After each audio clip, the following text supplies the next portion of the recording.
Welcome to Kiss the Reviews. I'm Armando. That's Corey. And today we're doing 1988's Cocktail. Before we start, can we clear the air about something? Sure. Because this has been bugging me since I knew we were going to watch this movie. Yes. Stop calling yourself a fucking mixologist. You're a bartender. There's nothing wrong with it. It doesn't need to be an ologist or an ism attached to everything that somebody's doing. Nope.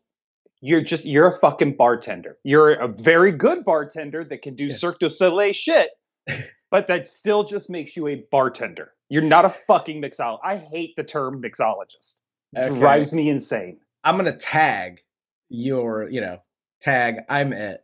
I used to be a bartender, and there is nothing wrong with it. You make drinks, and 9 times out of 10, it's a beer or a whiskey or whatever. The bullshit drinks that they're ordering in this movie. A friar tuck! A white wine! Angel tip! Dirty mother! Can I have what I ordered? That's not a thing. And number 2, I don't know if you noticed it, but when they're in Jamaica, and we'll get to this, the little match flip that he does when he lights it, I perfected that. Back when you could smoke in bars is when I bartended. I perfected the match flip down the bar when it catches fire. Oh yeah, that's a great move too. Well, I think that is this presents an apropos time for our first one of these. Coughlin's Law. Hi, bartenders. If you flip a book of lit matches onto a bar, there's a slight chance you're going to start a fucking fire because you're pouring high-spirited alcohol. Not if you keep your bar clean. Keep your bar clean. Barkeep, okay? Look how tasty your cocktails are. Look how clean you keep your bar. Why, man, you actually take pride in your work. And before we get started, if you want to follow me or Corey on Twitter, you could follow me at Junior D's. You could follow Corey at Corey Idol. Corey changed his Twitter handle, folks. Yeah, had to get a little professional. At least one of us is. And also, I do want to thank everybody, all the viewers out there. I just texted you about this. We just crossed over the 100,000 views threshold, and which kind of surprised me, to be perfectly honest. But I am super happy about that.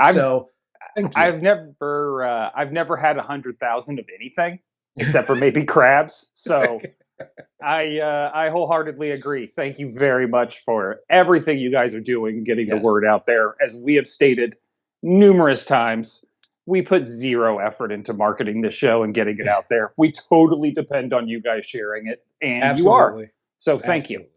Yes. And speaking of crabs, let's get into the stars of this film, Cocktail.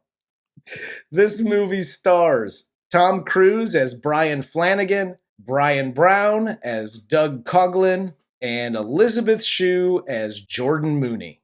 So this movie opens with Brian Flanagan, fresh out of the army, I guess. Some military, sure. Totally forgot that was even a plot point. It never comes up again. No, it really doesn't. And he's heading to New York City to make his millions, and he stops at his Uncle Pat's bar, where Pat tries to give Flanagan business advice, and Flanagan doesn't want to listen. I love these little like hole in the wall bars that Flanagan's uncle owns. But you can tell it's the 80s and it's like Irish pub hole in the wall place, because in the background there is a jar of pickled hard-boiled eggs. And I can honestly say I've been to one bar in my entire life that I've actually seen pickled eggs. And it's not a place you want to be at. Was it Patty's Pub? Yeah, I got a bunch of supplies. You guys like pickled eggs? But then he starts going on interviews for jobs on Wall Street. And he's turned down by everyone because he has no degree, no experience, but he thinks he's going to be Wolf of Wall Street somehow. And he doesn't know he doesn't know about like stocks. He doesn't know about business. No, he's really trying to white person the shit out of this, which respect, because I've white person the shit out of many a jobs in my life that I had no business being in. I'm just like, no, I could do this. All our professionals have college degrees. Catch on pretty quick. I applied to be a manager at Enterprise and couldn't get the job because I didn't have the experience. Because they got an excellent corporate structure, and they give you the tools to be your own boss. This is a hit and a half for your ass. I guess we should call this Coughlin's Law. Do not presume that being a hard worker and a go-getter is enough. And take the fucking hint after you've interviewed, 3 times, especially for a sales position like he's interviewing for. Yes. If you can't sell yourself, you can't possibly sell the product. Yes. And that's what every one of these guys knows. If he could sell himself in any way, shape, or form, he'd be set. Yep. But he can't fucking do it. Learn to sell yourself. And that is literal practical experience from a guy who cannot sell shit. Yes. Flanagan then gets a job as a bartender. And he enrolls in the local business college and he starts going to school to get his degree. He works at the bar with the king of all bullshitters, Doug Coughlin, who takes Flanagan under his wing. And Flanagan is taught short pours and long pours and how to flip bottles and look really cool while doing it. And Flanagan and Coughlin then get recruited by a bartender talent scout who has to have them entertain people at his posh, like New York City bar where there's like cool lights and poetry slams every night. And listen, I'm going to do this one. Hi, folks. Coughlin's Law. That a boy. When you open a bar, you own a bar. There's a niche that you need to fit into. If you're an Irish pub, if you're a dance club, you can't have an Irish pub dance club mix. It just doesn't work. You can't be too many things. If you're too many things, it's going to be a failure. This bar that they go work at, it looks like an old jailhouse rock Elvis prison with the different floors. It's got LED lights all over the place and yuppie poetry slams and flipping. There's so much going on. This bar closes 3 weeks after it opens. Just FYI. 100%. And this is what takes me out of it. It's cool that somebody read you a poem once and you were entertained by it. I like poetry myself. I find it very entertaining when done properly. However, never in the history of poetry, Dolomite himself could not stop an entire bar of people from buying drinks to the point where the bartender has to get on the bar, which nasty motherfucker. People got their shit there. That's fucking gross. Get your dirty ass shoes off my bar in Manhattan, by the way. But you fucking have to get on the bar, give your own poem, and then be like, bar's open. Oh, thank God Bryon saved the night, because everybody was going to leave because the poet left. A similar story happened to a young man in the Pacific Northwest about 20 years ago. I don't What get the it. fuck is the point of flipping bottles and your fucking elbow and shoulder dancing and shit to fucking 1950s tunes? Can we thank you for bringing it up? Can we just acknowledge the fact that the dancing in this movie is all done from the waist up? There is no leg movement whatsoever. No, it's done to do like this hobbled fucking Chuck Berry wannabe duck walk that does it. This is work. Like chair dancing at its finest. It's just, there's a lot of this going on. I don't know what this is. And Tom Cruise has to hold some sort of Guinness Book World Record for being able to put his shoulders above his head when he dances. Like the fucking shit he does there. I don't know how it happens. Doug and Bryon now are in Flanagan's apartment. They're discussing how to get rich. And they decide that they're going to be business partners and open a chain of local style bars called Cocktails and Dreams. Flanagan then, while they're bartending at this posh bar, hooks up with Coral, played by Gina Gershon, who is a rich chick or a photographer or she works for a mag. I don't know what she's doing, but she has an expensive camera, takes pictures, and she's rich. And she thinks she works for Rolling Stone? When you're a big celebrity, I'll put you in Rolling Stone magazine. Right. Why is she going to put a bartender on the cover of Rolling Stone? That's a hit and a half for your ass when you're just a person. Yes. And somebody's like, hey, I'm going to put you on the cover of Rolling Stone. Click, click. Run the fuck away. That doesn't even need to be a Coughlin's Law. That's just fucking a life lesson. Get the fuck out of there. The Rolling Stones could barely get on the cover of Rolling Stone. These two then begin to date. And Doug then bets Flanagan, as they play white person basketball, that his relationship with Coral isn't real and she'll fuck with his head and she'll screw him over. So to win this bet, Doug tells Coral some, sex stories that Flanagan shared with him. And Doug and Coral make out at the bar with Flanagan looking on. Doug claims it was for Flanagan's own good, but Flanagan does the right thing here, punches Doug in the face, and he takes off. I don't like to use words like toxic and triggering and da-da-da.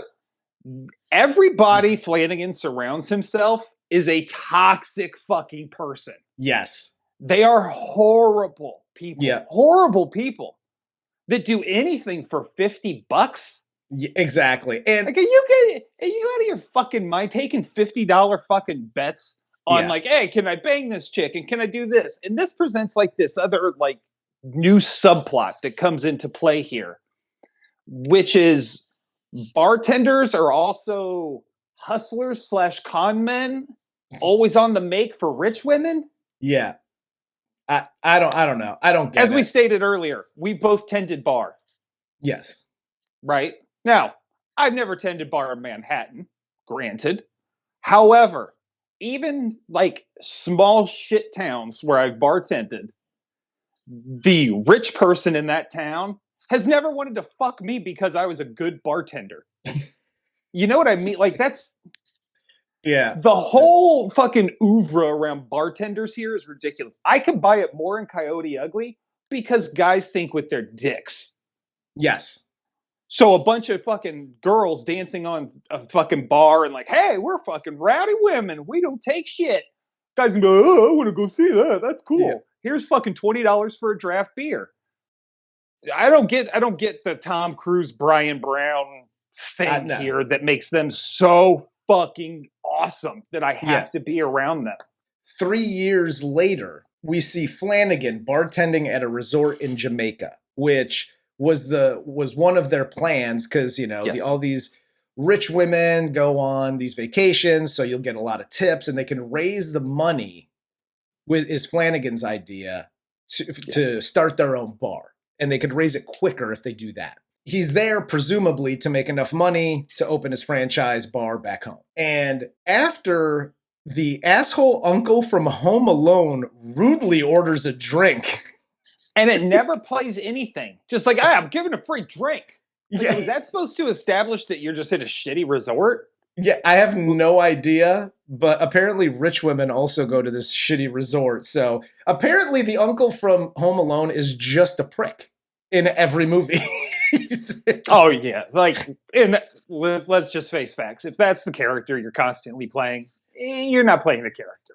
After the uncle from Home Alone rudely orders his drink, Flanagan meets Jordan and rushes into action to save her friend who's had too much to drink and apparently has had a heat stroke on the beach. Call me old-fashioned, but if you were to pass out on the beach somewhere, and I run up to the nearest place I can find the bar, and I say, Jesus Christ, call 911. My friend just passed out. If you jump over the bar and run out there like you're David Hasselhoff, and hold like, I don't know, man. Seems to me like she maybe had too much champagne. I'm going to say, hey, fuckhead, who's calling the ambulance? And then Tom Cruise has the balls to go, we'll call an ambulance, she'll be fine. I asked you to call an ambulance fucking 20 minutes ago when she was going to be fine. She is now full on in heat stroke and is about to fucking die. Because, you're also a fucking med student now? Get the fuck out of here. He's going to business school and he's pre-med. Jack of all trades. The ego behind Tom Cruise's character. Just thinking he can willy-nilly do fucking anything. He did stay at a Holiday Inn Express last night. We then get this montage of Flanagan and Jordan riding horses, hanging out, getting closer to each other. And then we get the waterfall scene. And now Flanagan is in too deep. And he's in this like relationship that has blossomed within 48 hours. Yeah, they do a good job of letting us know it's been 3 years, but then it's like, has it been a couple weeks? Has it been a couple days? Yes. Like, what is happening with this relationship that it blossomed so quickly? And I hate to do this, Coughlin's Law. Maybe don't bring up kids so early when you're fucking somebody on vacation. Yeah. All I'm saying, it's fun to daydream. I'm sure his head was somewhere there too. But nobody says that shit out loud. Nah, you keep that shit to yourself. We're on vacation in Jamaica. We're getting drunk and we're fucking. Yep. Let it go. Exactly. And out of nowhere, we then see Doug show up at the resort that Flanagan works at. And Flanagan immediately is right back into getting pushed around by Doug. So I'm going to do another one of these. Hello, Coughlin's laws of don't do those things. If you get caught up in this weird Marty McFly situation, just walk away. Don't do what Flanagan does here, which is take his quote-unquote friend back as soon as you see him. Like, it's been 3 years. I'm sure this dude who was 50 when I met him has obviously changed now that he's 53 because enough time has passed and he's grown as a person. This dude is a piece of shit. You knew it back then when you punched him in the face. Leave it at the punch. Yeah, you know what idiom I have never understood is time heals all wounds. No, it fucking doesn't. Yes. And I'm sorry, but you show up at my bar after the bullshit you pulled on me to win $50 fucking dollars. Yep. Bitch, I'm knocking you the fuck out again. Especially when you show up running your same bullshit game. Because I know nothing has changed. Exactly. If the first 2 words out of your mouth while my back is turned isn't, I'm sorry, we got nothing to fucking say to each other. Dude, you start there, and then we'll start to have a conversation. But just the fuck out of here. Let this be a Coughlin's Law for anybody that's ever wronged the two of us. Don't fucking show up smiling and running your bullshit because we ain't trying to fucking hear it. I'm a grudge-holding motherfucker. That's all I'm saying. So, Doug then starts busting Flanagan's balls here immediately about his relationship with Jordan and that he doesn't have this dark soul to woo a lady with money and use her and steal all her money or whatever the hell. And Flanagan takes the bait once again and picks up Bonnie and goes back to her room. And Flanagan is seen by Jordan, who's lurking in the bushes and sees them going back to Bonnie's apartment or bungalow or whatever. Yeah.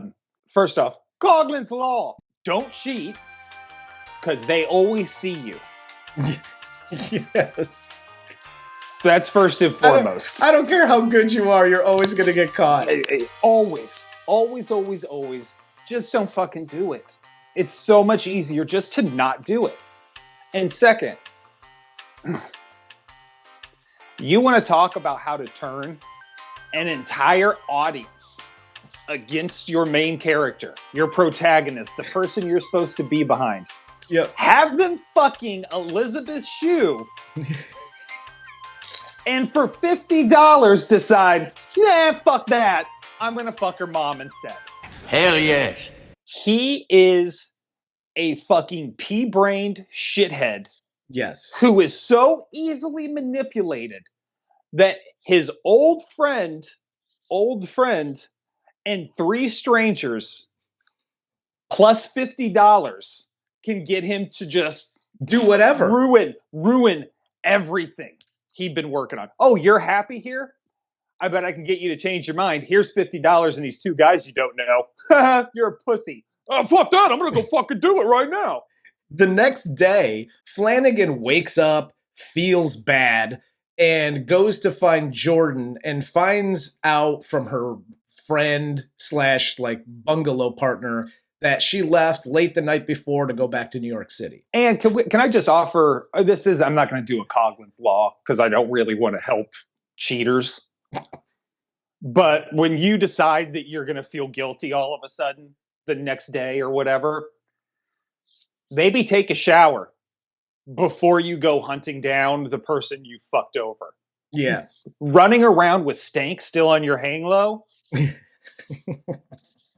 it's not going to help your case. But Flanagan here is like, that sucks. I guess I'll just keep banging this cougar and move to New York City with her and possibly get a career without any experience whatsoever because my 5'6" dick is like the shit. Cool. Yeah, I like seeing when hustlers get hustled.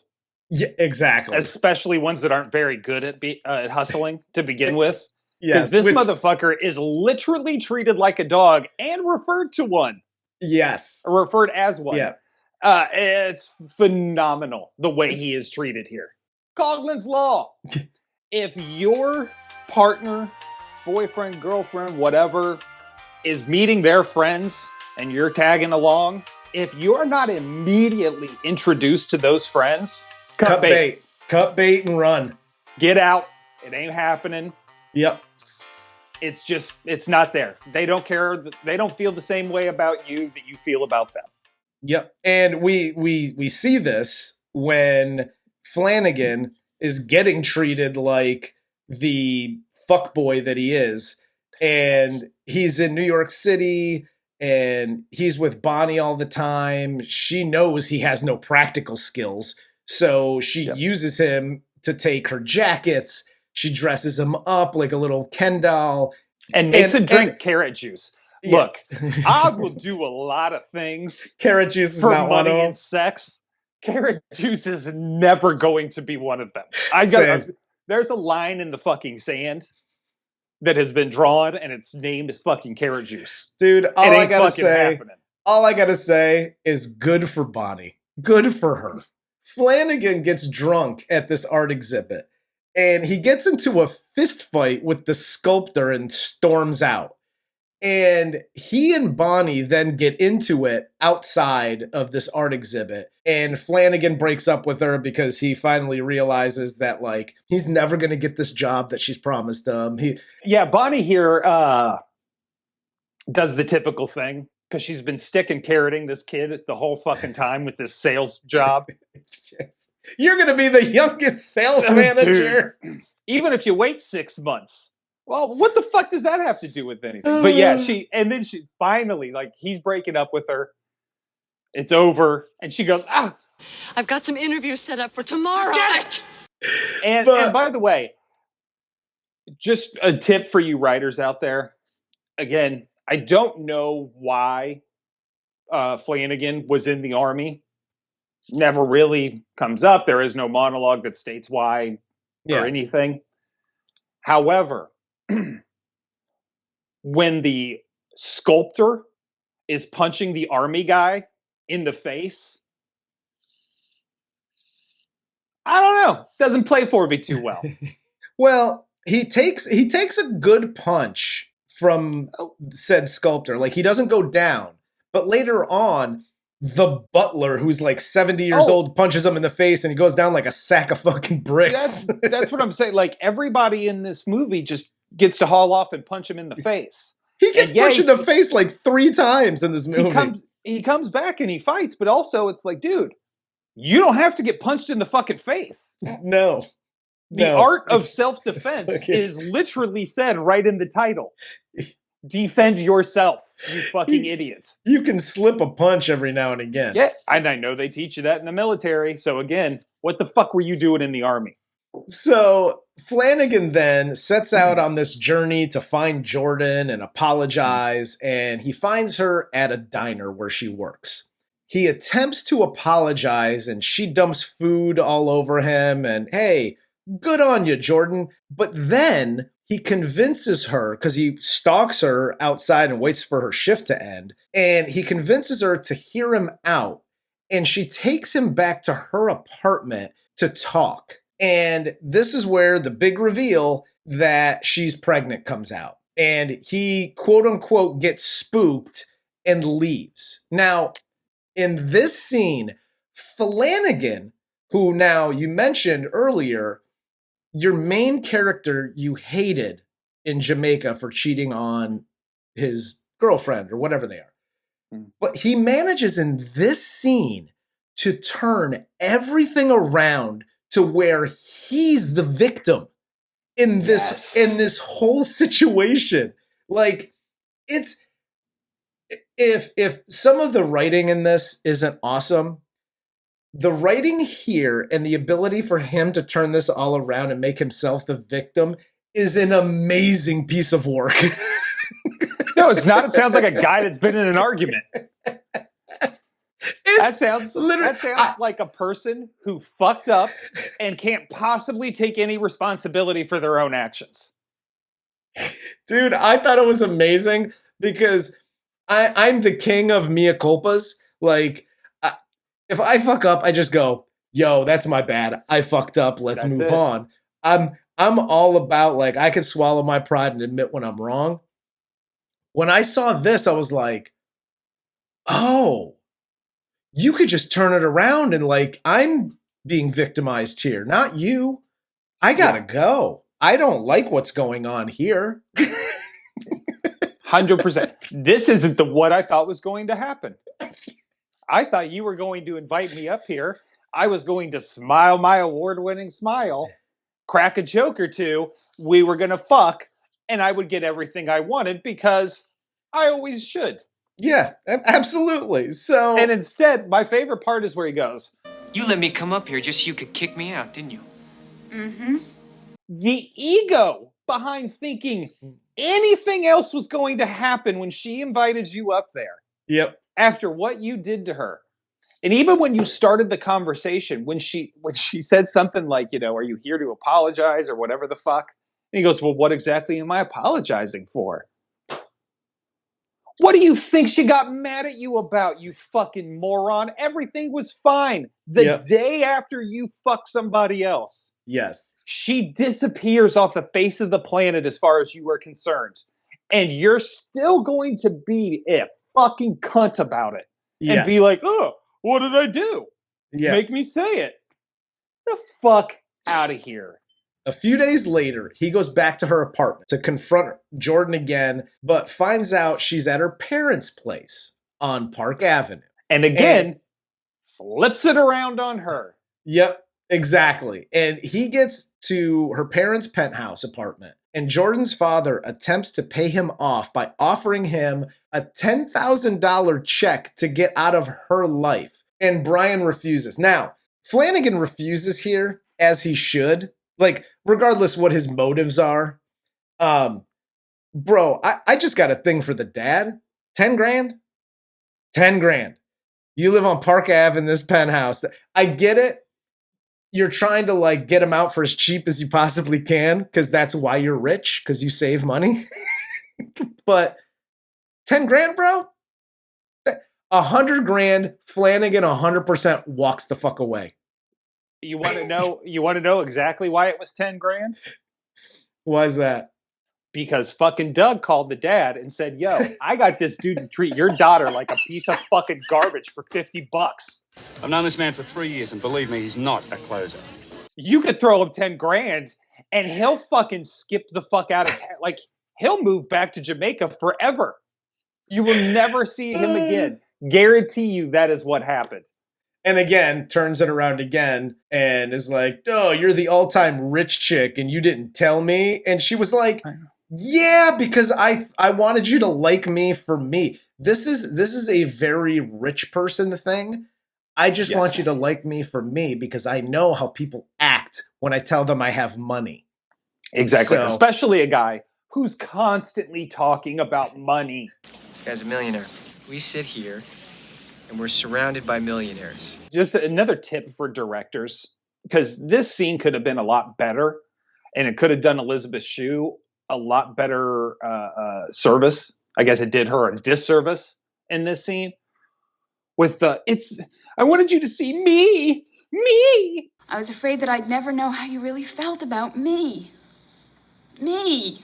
How you'd really feel about me. How many fucking times, one, do you got to say it? And two, why are you so breathless? You know what I'm like? I know it's a tense situation, but you're like, you didn't run up the stairs to the penthouse. Yeah. And that's the first thing you say to somebody. It was so overdone that it just was like, ew. It's because Flanagan is fucking exhausting to deal with. Okay. You know what? I apologize for the past 20 seconds. You are 100% correct. That was a fantastic direction by everyone involved. Because you are 100% correct. Bryon then leaves to seek out Doug for a job because Doug owns a bar because he's using some rich chick to get money. Doug then confides in Bryon that he lost most of his wife's money by making really bad investments. And during their conversation, Doug passes out and his wife asks Flanagan to take her home. When they get there, she throws herself at Flanagan, and after he allows the kiss to actually happen, he decides, hey, bros before hoes, and I gotta leave. Yeah, and that's a Coughlin's law. Ladies, if you're gonna, attempt to seduce somebody, less onions in your martinis, because that's exactly what the fuck happened here. There's no way this character turns down Kelly Lynch with all of the back drama that he and Doug have.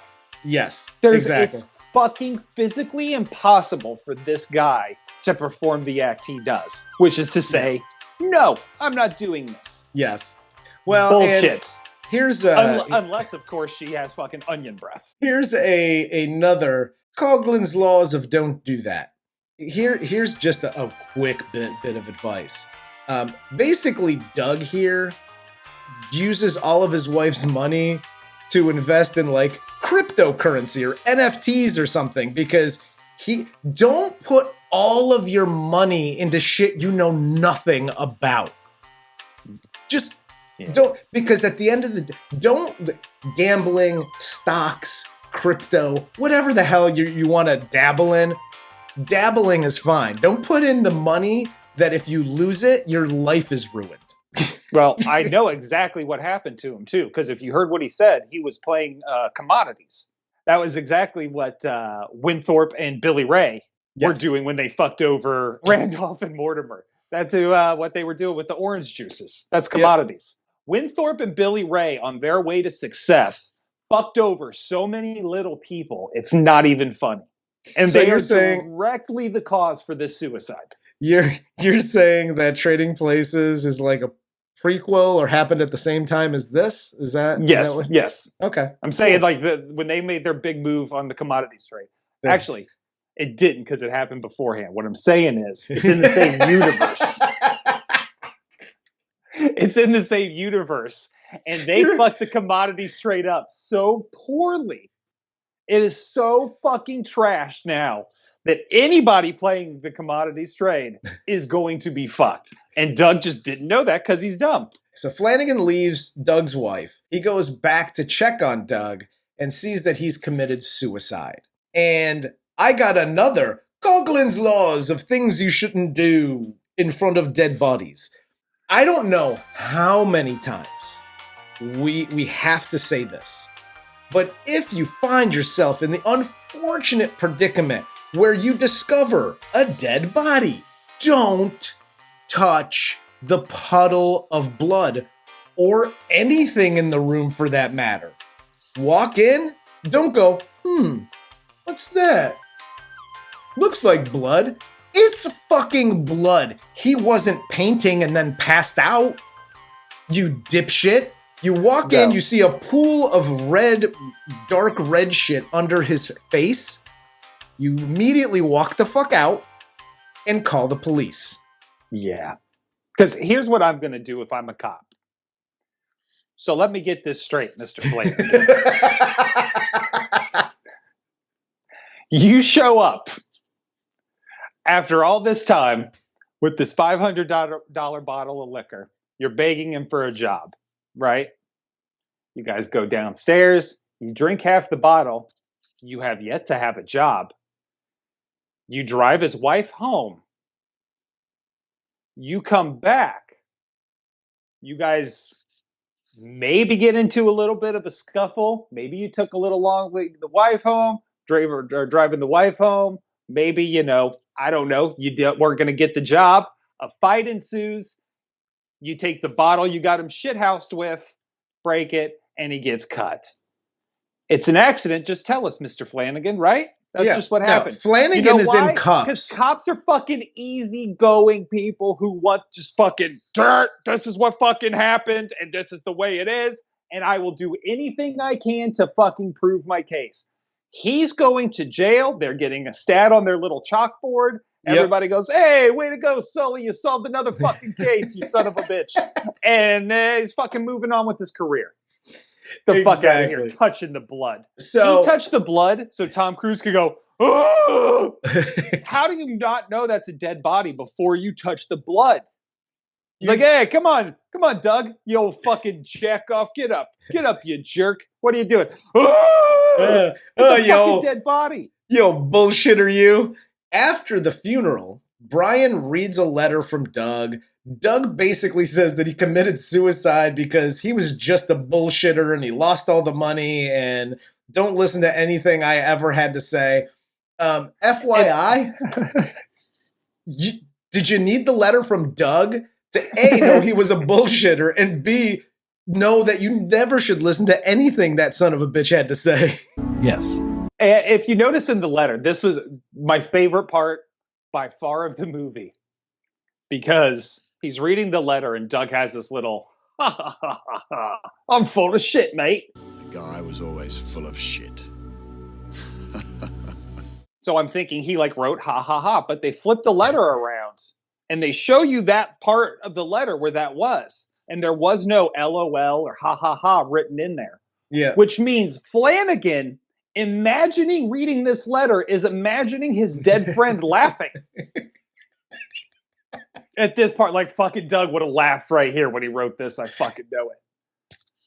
That's fucking weird. Just don't show the letter. You don't have to show the letter at all, and then we can think whatever the fuck we want to think about it. That's weird. I never read a text from you that doesn't say LOL and think, oh boy, Armando's laughing there. Yeah. Fucking Armando. Get the fuck out of here.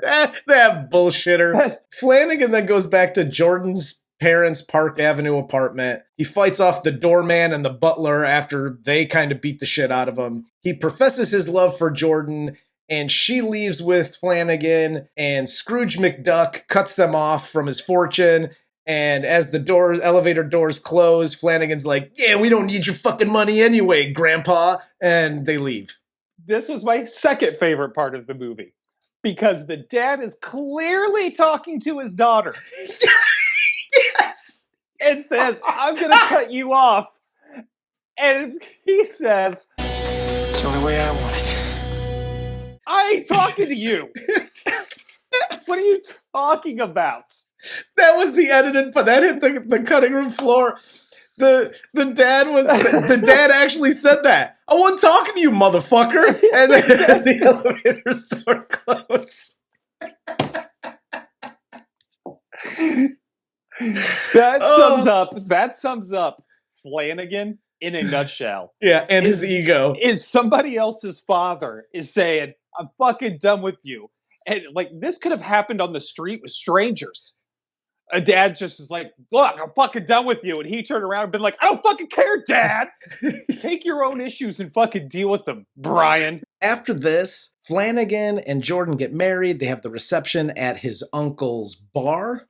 Then, after getting money from his uncle, he finally opens his bar, Flanagan's Cocktails and Dreams. Jordan then reveals that she's pregnant with twins. And I Can Spook You Still. Yay! And then Flanagan gives everyone free drinks to celebrate, and end of movie. And Coughlin's Law. If you're a business owner and you find out that your expenses have just doubled, meaning the pregnancy, don't give anything away from free. Your announcement when you find out you're having twins should have been, prices just doubled. Well, here's the thing. Are you out of your fucking mind? And this, you want to talk about bringing it back around.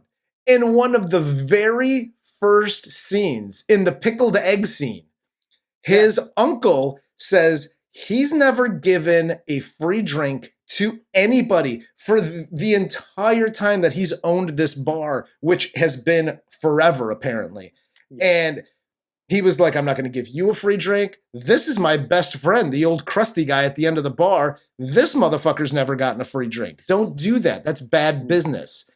And his uncle, who's now invested in the bar, it's like the big thing. He's learned nothing from the beginning of this movie to the end. Nope. Even something as small as free drinks. He hasn't even learned that. Not one book he read mentioned anything about giving away your product. Oh, whatever. I will say this. Okay, the movie's entertaining. I still like this movie. It's still a good movie to me. There's a lot of bullshit in here and reasons to hate the main character who you should probably like in the movie. Like the whole second half of this movie is just you hating the main character who you should probably like be rooting for.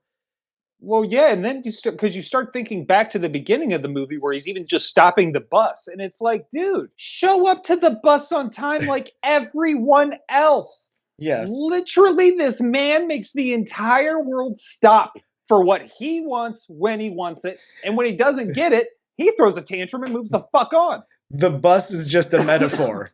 100%. He will pull a car in front of a moving bus to get what he wants. But I will say this, because I haven't seen this movie in forever. Like, you see the cover. The cover will typically tell you a little bit about the movie, and just the feel of the movie a lot of times. And this is like cocktail and neon lights and hey, I'm Tom Cruise. And this is a fun, I remember this being a fun, lighthearted movie. This movie is dark as hell. Like, yeah. Even during the fun bottle flipping, yada, yada, I learned how to flip bottles in 3 days. That beginning part, it's super dark. Like, Doug makes this movie super dark when you look back on it. Oh, yeah, and he's supposed to be like comic relief. And yes. Yeah. Like the funny best friend who just can't get out of his own way. But no, he's fucked. Everybody in this movie is super fucked up. And I swear to God, dude, Tom Cruise's character in this reminded me so much of Patrick Bateman from American Psycho. Yes. Good call. Thank you. Good call. Yeah, it's this movie beginning to end, like, and again, I like it. I still think it stands the test of time. I think it's a good movie. If you haven't seen it, give it a watch. You know, I give it 2 shots of whiskey, I guess. I don't know.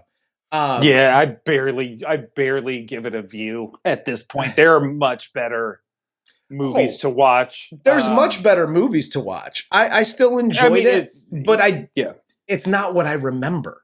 No, that's what I'm saying. You know what I mean? I can find a movie that I would rather watch from every other character in this movie. I would rather watch Elisabeth Shue in Leaving Las Vegas because I feel less bad for her. Yeah.